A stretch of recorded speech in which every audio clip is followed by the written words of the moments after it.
Hello नानी बाबुहरू, आज म फेरि कोअर्डिनेट ज्योमेट्रीको पेयर अफ स्ट्रेट लाइनकै क्वेसन नम्बर 11 लङ क्वेसन हो है। यो चाहिँ हाम्रो कुन हो?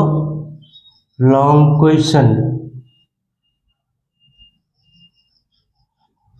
क्वेसन लिएर आएको छु। अब यो क्वेसनलाई पढौँ। पहिले क्वेसनले के भनेको छ, यस्तो दुईटै टाइपको क्वेसन एकैचोटि सोध्छ भनेर मैले पहिले भनेको थिएँ। पहिले मैले के भनेको थिएँ, सेपरेट इक्वेसन र एंगल बिट्विन दुईटै पढाइसकेका छौँ। र हामीलाई 4 नम्बरको क्वेसनमा के सोध्छ कि एउटा सेपरेट इक्वेसन, अर्को एंगल बिट्विन, दुईटै चीज सोध्छ।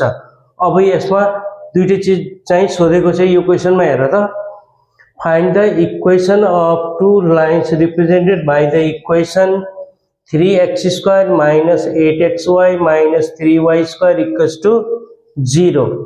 Also find the angle between them. मैले भनेको थिएँ नि तिमीलाई, एउटा सेपरेट इक्वेसन, अर्को एंगल बिट्विन, दुईटै एउटै इक्वेसनको निकाल्नु पर्ने।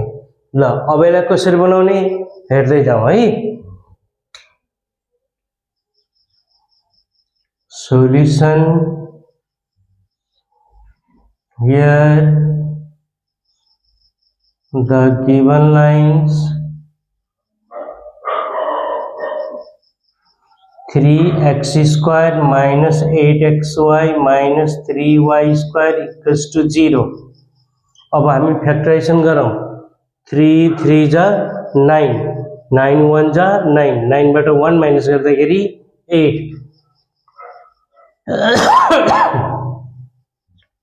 3 3 जा 9, 3x² minus 9xy plus xy, 9 बाट यो 1xy घटायो भने कति हुन्छ 8xy, 9 1 जा 9, 3 3 जा 9 माइनस 3y² इक्वल्स टू 0। अब फैक्टराइजेशन के सिकाउने तिमीलाई आइहाल्छ के अरे हैन, यसरी गर्नुपर्छ भनेर याद थाहा छँदैछ।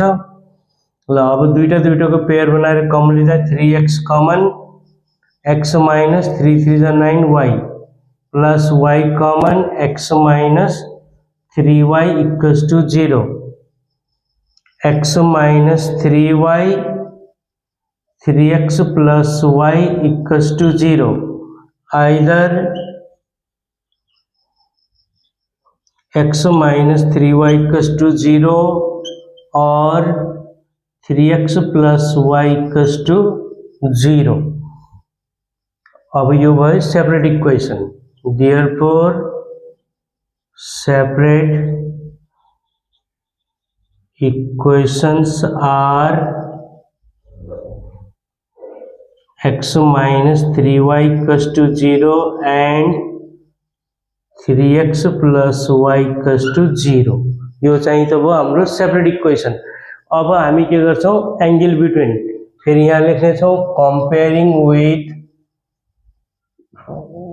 comparing with ax² plus 2hxy plus by² equals to 0। अब यसलाई चाहिँ हामी यो इक्वेसनसँग, गिवन इक्वेसनसँग कम्पेयर गर्ने।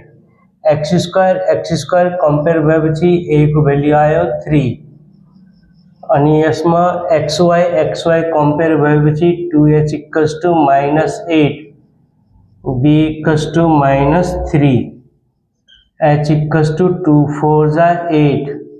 देयरफोर अब a b h निकालेपछि एंगल बिट्विन को फर्मुला युज गरौँ। tan theta equals to plus minus 2 under root h² minus ab upon a plus b,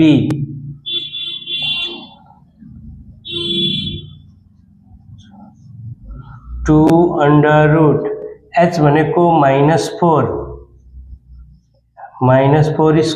a3 अर्को पनि -3 a into -3 upon a equals to 3 b equals to -3 plus 3 cut.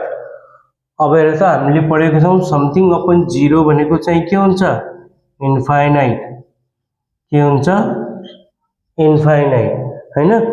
Number upon 0 भयो भने, 0 डिनोमिनेटरमा भयो भने हाम्रो के हुन्छ, भ्यालु इन्फाइनाइट। अब त्यसपछि tan थीटाको भ्यालु इन्फाइनाइट भनेको कति डिग्री tan 90 डिग्री। अब थीटा थीटा क्यान्सल भएर कति आयो 90 डिग्री। tan क्यान्सल भएर थीटाको भ्यालु कति आयो 90 डिग्री। Therefore angle between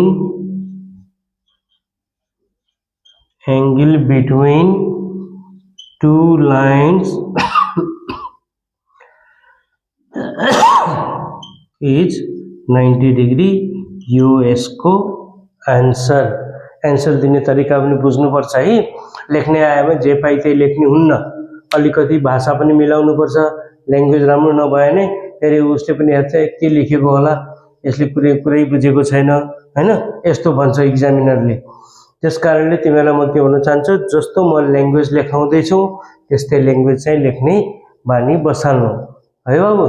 ल अब यो क्वेशनलाई राम्ररी पढ्ने। एउटै क्वेशनमा दुईटा क्वेशन सोधेको छ, एउटा सेपरेट इक्वेसन, अर्को एंगल बिट्विन। सेपरेट इक्वेसन निकाल्ने थाहा छ तिमीलाई, फ्याक्टराइजेसन गरेर आइदर अर गरेर सेपरेट इक्वेसन आउँछ। अब एंगल निकाल्नलाई यो इक्वेसनलाई ax square plus 2hxy plus by square equals to 0 सँग कम्पेयर गरेर abs निकाल्ने, फेरि tan थीटा को फर्मुला युज गरेर फेरि एंगल बिट्विन निकाल्ने है। ल नानी बाबुहरु, मेरो युट्युब च्यानललाई लाइक सब्स्क्राइब शेयर पनि गरिदिनु हैन, आफू पनि पढ्नु, आफ्नो साथीलाई पनि पढ्न लगाउनु। मेरो युट्युब च्यानललाई धेरै भन्दा धेरै साथीहरुलाई लाइक सब्स्क्राइब शेयर गर्नलाई भनिदिनु। धन्यवाद।